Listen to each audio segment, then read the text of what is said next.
rock bottom is not a bad place. It's actually a new beginning. And I wholeheartedly believe that. So you got to look at what's the lesson in this and what's the opportunity. You may not make sense right now, but it will later. Welcome to another episode of Right of Your Life, where life happens and life storytelling transforms it. Our show is brought to you by lifestorytelling.com. And guess what? You don't have to be a writer to write your life stories. Lifestorytelling.com will teach you how. If you've been through hell and lived to tell about it, or your family skeletons are poking out of the closet, you'll want to check it out at lifestorytelling.com. I'm excited to bring to you a guest today that has an amazing story to tell. Natalie Jill helps people across the globe reach their health and fitness goals. As a licensed master sports nutritionist and functional fitness trainer, Natalie has helped millions of people worldwide get in shape and be their best selves. Natalie brings out the best in everybody she works with and helps them get results. But Natalie has been through her own transformation. She has shared her amazing comeback story on Facebook, her blog, and on stage. When you listen to her story, you will be inspired to be your best self. Well, Natalie, thank you so much for being here today. Sure. Thanks for having me. You have an amazing story to tell. First of all, tell us about your success. I've discovered you through Chalene Johnson's program, and I'm a part of your Pinfinity group, which I absolutely love. It's really exciting.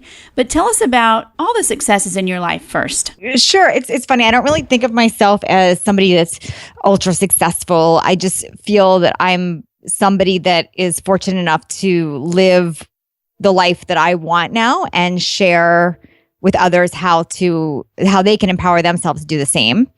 You know, everyone defines success differently. You know, so many people put it in just as the job title and the income.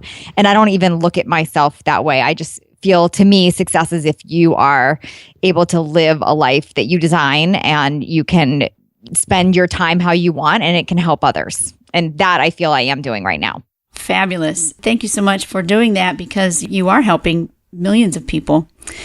But there was a time in your life, a really, really low point in your life, where you didn't know how things were going to turn out. Just a very tough time in your life. Tell us a little bit about how that came about and what that looked like. Sure. Well, I was the person that was working in corporate America, living a lot of people would say was the American dream. You know, I was the married and the nice, cute neighborhood and the 2 dogs and pregnant with my first daughter. And I had what looked like this perfect life. And I was living the life that I always thought I had wanted. And what happened was I had spent so much time all these years trying to live this dream that I thought I was supposed to have and be this person I thought I was supposed to be, that I wasn't really paying attention to what was going on. And what happened was what's happened to so many others, where I got out of control financially. And I say that not as an irresponsible thing, as I was just frivolously spending. I was biting off more than I could chew. Mm-hmm. You know, it started with smaller things, and then it escalated to, you know, buying a house that I thought we'd be fine in, and just spending more, doing more, trying to keep up with the Joneses sort of thing. It happens. Yeah, exactly. Yeah. And this was at a time when the housing market was going up. Stock market was growing, and everyone was thinking, you know, you got to be in the housing market. You got to do this. And I'm thinking I'm doing everything right. And then everything changed. The housing market crashed. The stock market crashed. I was now finding myself getting a divorce, a lot of fighting going on. And we had been best friends, and that wasn't that anymore. We both agreed that a divorce was going to be something that was important. And then being a new single mom and having to figure out, how am I going to have this corporate job while I travel all the time and have to be a single mom now? So I had to leave that safety cushion of my cush job and take a voluntary demotion just so I could be around for my daughter. Right. So financially, I started to spiral out of control. And then my self-esteem, gaining a lot of weight when I was pregnant, I started hitting this really lonely, depressed spot. And, you know, and I felt guilty for it. I thought, gosh, nobody would understand this. They would think, what are you complaining about? And, you know, you have it good. And I felt really alone with that, because I thought, gosh, really, I don't have a right to be depressed. You know, that's how I felt. Right. But I was. And I really truly hit rock bottom when I had been so self-righteous my whole life as far as not having credit card debt and thinking everybody could have a good high-paying job and just being naive to that. And then all of a sudden not being able to pay my own bills or mortgage and having my credit cards decline, I couldn't believe I was even in this spot. And it was just a really big reality check for, wow, I certainly judged people before. And here I am, becoming all these things that I used to look down on. Right. And it can happen to anybody. It can truly happen to anybody. Absolutely. It doesn't matter what you are right now, what you think It's even now I meet new people sometimes and they say, well, gosh, that would never happen to me. I would never let that happen to me. Well, I would have said that too. Exactly. Life changes, things happen. Nobody can guarantee their marriage is going to last forever. No one can guarantee their house is not going to have issues. It's not going to, there's no guarantees. Absolutely. And it's about truly figuring out who you are and how you get through those things and not just being entitled and saying, well, I'm better than others and this won't happen to me, because it's just not true. Right. Tell me about, there's one particular time when you went to the gas station that was like the absolute low point. Tell me about that. That was my lowest point. It was a day that I had been walking my dogs, and I remember this because I was crying while I was walking, and I was thinking, gosh, anyone who would see me right now would think I have this perfect life. And I'm walking these two dogs, and I'm thinking anyone that looks at me in this neighborhood would think she has a perfect life. And I remember just feeling so sad, like they have no idea what I'm going through inside. Mm-hmm. And I caught this glimpse of myself just really out of shape. And it was the first time I just didn't even recognize who I was. And I remember I went home. I went to go run some errands. I went to the gas station, and I went to put my credit card in the machine to pump gas, and it was declined. And that had never happened to me in my life. And I'll never forget, because it was an American Express, and I had always paid it in full. I'd never been late ever, ever, ever. And they declined it. And I called them from my car and said, why is my credit card declined? I've never been late. And they said, well, your credit says you owe $1.4 million. Oh. And I just thought, oh my God, I couldn't even breathe. And I was thinking how it was just so ironic to me. Here I am not being able to put gas in my car. I don't have a credit card, but I have $1.4 million in debt. I didn't even understand how this happened to me. Right. So it was just this complete low point of, wow, I'm really alone and depressed right now. How did I even get here? How did this even happen? I think a lot of people can relate. I had my own really low point. At one point, I had like $4 to my name until payday. I mean, absolutely, that's it.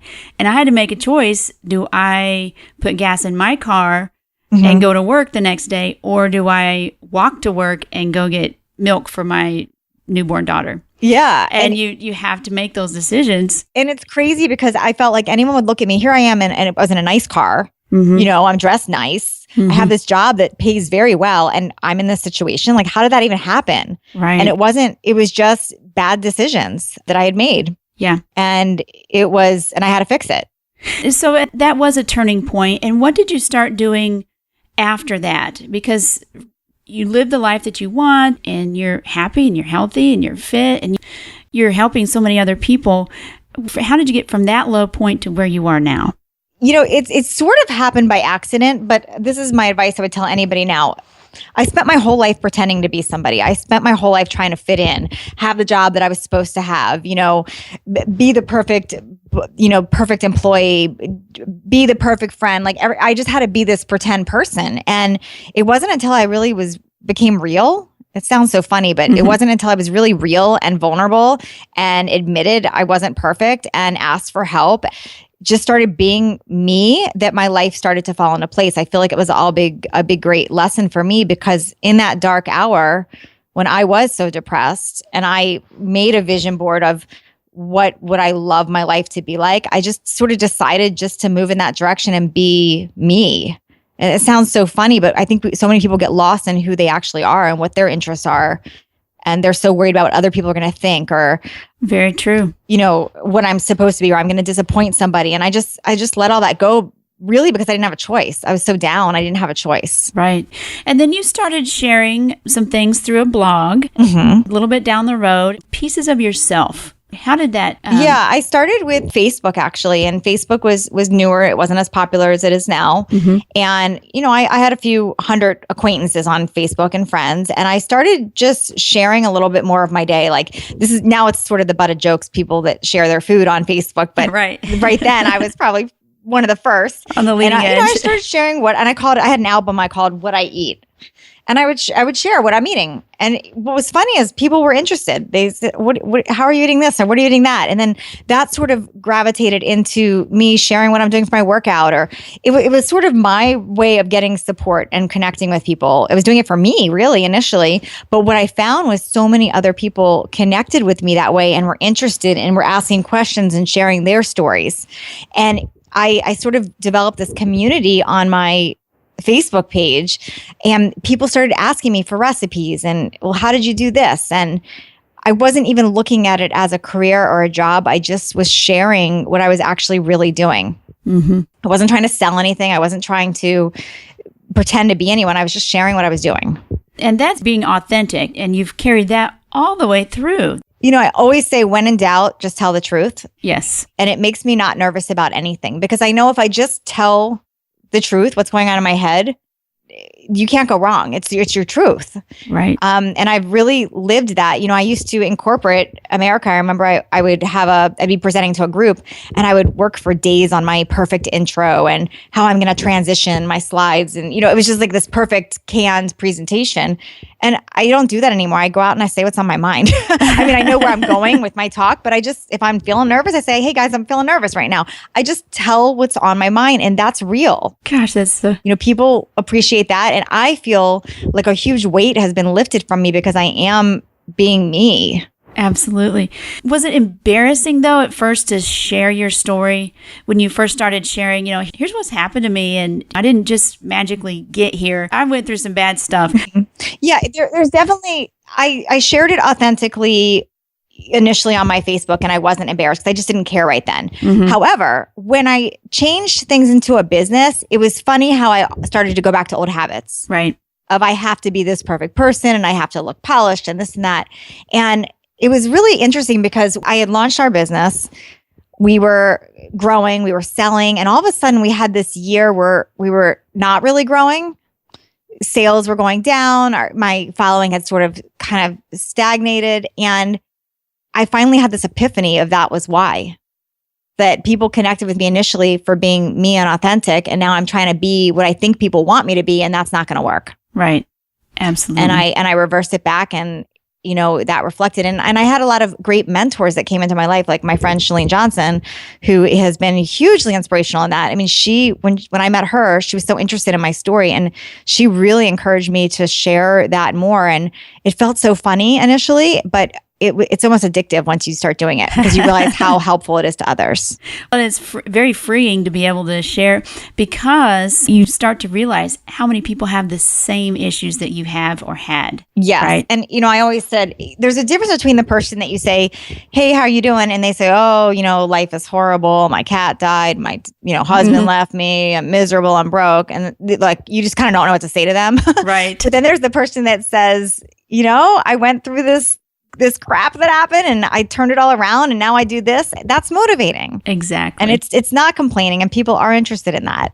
What would your advice be for somebody who might be at their low point right now and wondering, maybe they're listening to this and they're wondering, what in the world do I do? I'm like, I can't get out of this hole that I've dug for myself. What would you suggest?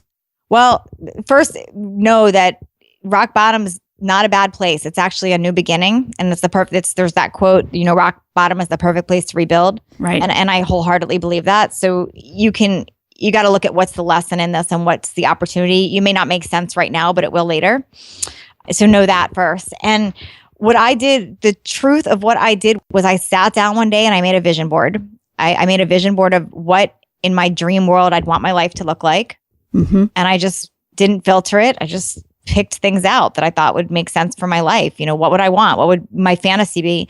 And then I would stare at that every day, and I would make this rule, what can I add every single day to my life? Not what do I need to avoid or take away? What can I add every single day, even if it's small, that's going to help get me closer to my dreams and my goals? Right. What is that? Can you go, walk a little bit more? Can you have some quiet time to meditate? Can you go, what can you do? If you have a dream of launching a business, could you do a little bit of research on that? Like, what can you do every day just to get you a little bit towards those goals and just focus on those things? And that's something I want to do, make myself a vision board. Mm-hmm. Let me ask you, your journey from that rock bottom to now, have you ever spent time reflecting back on those lessons that you learned? Did it just kind of come naturally, or when was that point of reflection? I reflect on it all the time. I mean, I've changed personally. I don't judge people's situations anymore because you just don't know. What has not changed with me is I've probably gotten harsher on the being accountable thing, because I really do believe you just can't be a victim. You can't stay in victim mentality or nothing will change. Right. Really, the first true step is you have to be accountable and recognize your role in how you got to where you are. Because I could have, all I wanted, said, my husband or the stock market or I could have blamed a million things, but that wasn't going to help change my life. I had to take my ownership in what I did to get myself there. What did I do different and wrong? And I had to accept it, and then I had to fix it. So I really believe in being accountable, and I still, to this day, I'm accountable for everything. I mean, anything that goes wrong or not going quite my way, I don't blame others. It's always, what was my role in this? Right. How did I? And because that's all you can control is your own role in things. So I reflect all the time, remembering that. And I don't take well to excuses and some people think I'm harsh. Some people like that. But, my motto is excuses or solutions, you decide, because I don't do well with that victim mentality. And I can't stand the people that say, woe is me, and they don't want to do anything about it. Right. It's really, if you want to say, woe is me, I'll be compassionate, but I'm going to say, what are you going to do about it? Because that's the kind of person I want to support and help, not the woe is me and nothing's working for me. Right. Would you suggest someone get an accountability partner? I don't know that I would say that. I would say I would surround yourself with mentors and people with the right mindset first. Yep. And that doesn't have to be in person. That could be podcasts. It could be magazine articles. It could be internet research. It could be Facebook groups. You could be a student to anyone you want to be without ever meeting them. All successful, positive people leave trails. They all do. There's information on all of them of where they started, and they have lessons that they've shared. So to me, I would say surround yourself with that and just make less room for the negative. I love that. What's a great personal habit that you have right now that helps you be productive and authentic and accountable and all the things that you've shared with us today? A great personal habit. I put my needs first. That sounds really funny, but I do. My workout and my time alone and my time recovering or whatever I need, my downtime is just as important as anything else, because I can't be fully focused and present with people I care about or fully present and focused on my business if I don't allow that time for myself. So I'm really regimented with that. It's on my calendar. It's in my schedule. I treat it like I would anything else. Good. Everybody needs that time. And then finally, what's one thing that has you really excited about your business right now? There's so much that's exciting about my business, because my goal is to reach more and more people and do it in a meaningful way that actually can help empower others. So I've got a lot of exciting things going on, but I think my biggest, most exciting thing is that I just launched my brand new DVD series, which allows me to reach more people. And I have a book that will be launching spring 2016 that I'm really excited about. And I want to get my message out more to the masses about empowering themselves and unprocessing their diet and their life. Oh, great. So, and the DVD series is about what, the fitness or what? Yeah, what it's all fitness. That part's fitness, but it all goes into my excuses or solutions. It's all home workouts people could do at home with their own body weight in little amount of time. So I always try to find those solutions for excuses. I'm excited that I had those together because there's only so much I can do on social media for people. Right. And those DVDs really allow people to, transform their bodies in their own home on their own time. Absolutely. In your book, can you give us a sneak overview of what that's going to be about? It really will be about balancing it all and making, unprocessing your life and your diet. And I'm super excited about that. I've got a lot of work on this, but it's spring 2016. It'll be here. And fabulous. I'm excited about that. Wonderful. Well, Natalie, thank you so much for sharing your inspiration and your advice to us. I really appreciate that. Thank you. Great information from Natalie Jill. Very inspiring. At the end of each episode, I peek into the Life Story Toolkit and share information on one particular tool that you might consider using if you're writing or would like to start writing about your life. The Life Story Toolkit is sponsored by lifestorytelling.com, where you can find your life theme, discover where to start writing, and craft your life into a compelling story. This episode's Life Story Toolkit features an activity. If you have a transformation or would like to discover your life story, the place to begin is with your life theme. You definitely have a story to tell, but it may not be the one that you think. Here's an exercise that you can do. Get out a pencil and paper, or start a document on your computer and label it landmarks. Now, I want you to think back through your life and make a list of landmarks, could be both good and bad, that you've had in your life. You can start with, I was born. Try to get at least 10 landmarks. Things that were important turning points, things that affected you, things that were pivotal in your life. Now, make a separate list, and this list is of conflicts you've had in your life, such as kids versus career, money versus spirituality, etc. Make your list as long as you can, 10 items if possible. Now, make a third list, a list of the desires you've had in your life. Again, 10 if possible. These may be things like the desire to be recognized, the desire for a spouse, anything you've longed for and either already have or haven't yet received. You might want to take some time on these. When you're ready, compare the lists. Are there any commonalities between them? Do you see some crossovers? There's your life theme, at least one of them. There's where you start writing your story. This exercise profoundly affected me when I discovered my life theme. I didn't like it, but I wrote about it. And because I became aware of it, I was able to change my life theme. Go to today's show notes page at writeofyourlife.com. I'll place a link there and you can see my results. Well, that's all we have for today. I'd like to thank Natalie Jill for sharing her story. I hope this episode inspires you to share your own rock bottom story. Show notes, free downloads, and all the links mentioned today are at writeofyourlife.com/Natalie Jill. If you like this podcast, please share it with someone who has an interesting story or who enjoys listening to interesting stories. We'd love your comments, so head over to writeofyourlife.com and tell us what you think. To be notified of future episodes, subscribe to this podcast on iTunes, Stitcher, or your app of choice. Of course, we're also on Pinterest, Facebook, and just about anywhere you can hold a great conversation. My handle is Write of Your Life. This show is put together by consulting producer Nick Jaworski at podcastmonster.com and myself, Stacy Curtis. We hope that today you have the Write of Your Life.